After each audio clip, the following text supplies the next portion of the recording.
Hi, this is Warren Throckmorton, host of The Christian Past That Wasn't, formerly known as the Telling Jefferson Lies podcast. Listeners who have been with me since the beginning of Telling Jefferson Lies might be a little confused, so here's the explanation. In May 2026, Broadleaf Books is publishing my book titled The Christian Past That Wasn't, Debunking the Christian Nationalist Myths that Hijack History.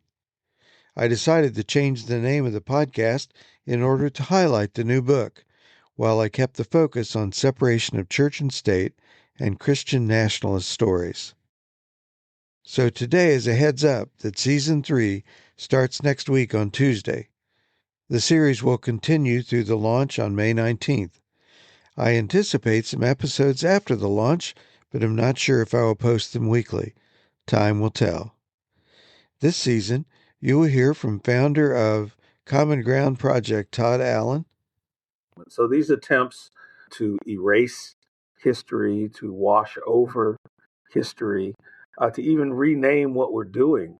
You know, when you've got an administration that calls it restoring truth and sanity to American history, that ought to signal you right there that they're actually not restoring truth and sanity. They're taking out the truth and sanity. You know, history is not about making you feel good.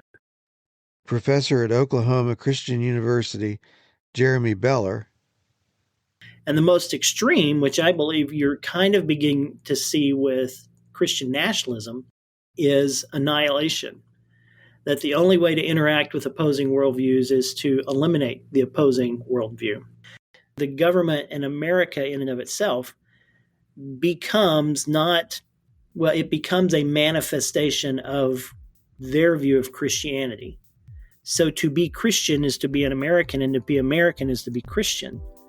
And so you can't necessarily peel those two things apart. So to threaten one is to threaten the other, which just amps up that fierce response that terror management hypothesizes.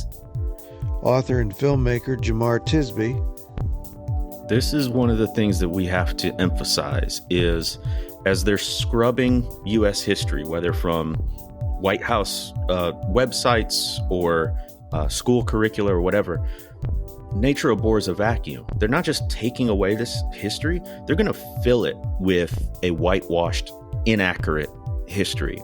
And it becomes much harder to undo bad teaching than to start from a solid foundation to begin with.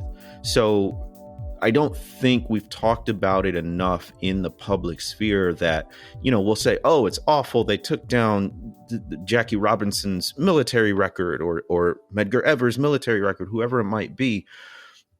But also what they'll do is they'll propagandize the gap. They'll fill it with propaganda. And we're looking at 2026, 250-year anniversary of the Declaration. You and I both know the kind of absolute drivel that will come out of the White House to commemorate the supposed history of the United States.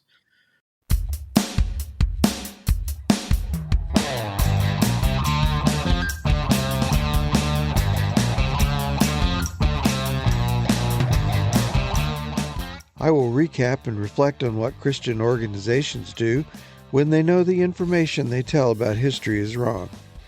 I also want to discuss topics pertinent to the new book, especially the point that America can never be a covenant nation dedicated to any religion unless the Constitution is set aside.